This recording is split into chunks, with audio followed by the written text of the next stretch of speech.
आज से 75 साल पहले अपने आखिरी संविधान सभा के भाषण में डॉक्टर बाबा साहब अम्बेडकर ने कुछ ऐसी बातें कही थी जिससे हमें पता चलता है कि उन्हें महामानव क्यों कहा जाता है। उनकी दूरदृष्टि ऐसी थी कि वो सारी बातें 75 साल पहले उन्होंने कही थी, जिससे आज भी हम रिलेट कर पाते हैं। तो उसी भाषण का कुछ हिस्सा मैं आपको बताना चाहूँगा। बाबा साहब ने कहा था कि 26 जनवरी 1950 को भारत एक स्वतंत्र देश होगा। उसकी आज़ादी का क्या होगा?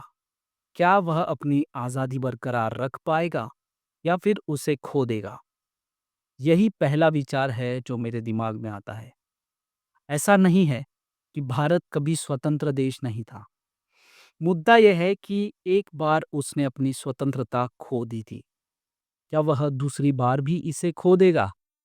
यही विचार मुझे भविष्य के लिए सबसे अधिक चिंतित करता है। जो बात मुझे सबसे अधिक परेशान करती है, वह यह कि भारत ने केवल एक बार अपनी स्वतंत्रता खोई है, बल्कि उसे अपने ही कुछ लोगों की बेवफाई और विश्वासघात के कारण खो दिया। क्या इतिहास खुद को फिर से दोहराएगा? यही विचार मुझे चिंता से भर देता है। ये चिंता इस तथ्य के एहसास से और भी बढ़ जाती है कि जाति और धर्म के रूप में हमारे पुराने शत्रुओं के अलावा हमारे पास कई राजनीतिक दल होंगे जिनके राजनीतिक धर्म अलग-अलग और विरोधी होंगे।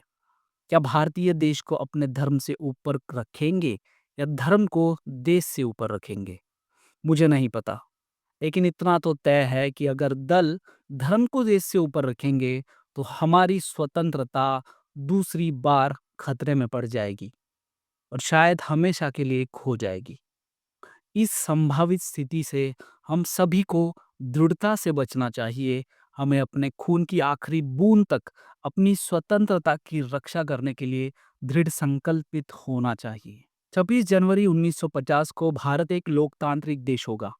इस मायने में कि उस दिन भारत में जनता की, जनता द्वारा और जनता के लिए सरकार होगी। मेरे मन में ये भी विचार आता है, उसके लोकतांत्रिक संविधान का क्या होगा? क्या वह इसे बनाए रख पाएगी या फिर इसे खो देगी? भारत ने ये लोकतांत्रिक व्यवस्था खो दी है। क्या वह इसे दूसरी बार भी खो देगा? मुझे नहीं पता। लेकिन भारत जैसे देश में यह बहुत संभव है, जहां लोकतंत्र को लंबे समय से इस्तेमाल न किए जाने के बाद कुछ नया माना जाना चाहिए। लोकतंत्र के तानाशाही में बदलने का खतरा है। ये बहुत संभव है कि यह नवजात लोकतंत्र अपने स्वरूप को बनाए रखे, लेकिन वास्तव में तानाशाही को जगा दे। अगर भारी बहुमत मिलता है तो दूसरी संभावना के वास्तविकता के बदले जाने का खतरा बहुत अधिक है। ये सावधानी भारत के मामले में किसी भी अन्य देश की तुलना में कहीं अधिक आवश्यक है, क्योंकि भारत में भक्ति, या जिसे भक्ति का मार्ग या नायक पूजा कहा जा सकता है, उसकी राजनीति में एक ऐसी भूमिका निभाती है जो दुनिया के किसी भी अन्य देश की राजनीति में निभाए जाने वाली भूमिका से कहीं अधिक है। धर्म में भक्ति आत्मा की मुक्ति का मार्ग हो सकती है, लेकिन राजनीति में भक्ति या नायक पूजा पतन और अंततः तानाशाही का मार्ग है। इस लक्ष्य को प्राप्त करना बहुत कठिन होगा, संयुक्त राज्य अमेरिका की तुलना में कहीं अधिक कठिन। संयुक्त राज्य अमेरिका में जाति की कोई समस्या नहीं है। भारत में जातियां है। जातियां राष्ट्र विरोधी है। सबसे पहले इसीलिए क्योंकि वे सामाजिक जीवन में अलगाव लाती है। वे राष्ट्र विरोधी इसलिए भी है क्योंकि वे जाति और जाति के बीच ईर्ष्या और द्वेष पैदा करती है।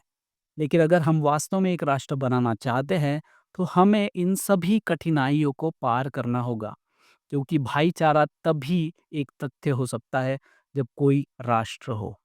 भाईचारे के बिना समानता और स्वतंत्रता रंग के कोट से अधिक गहरी नहीं होगी।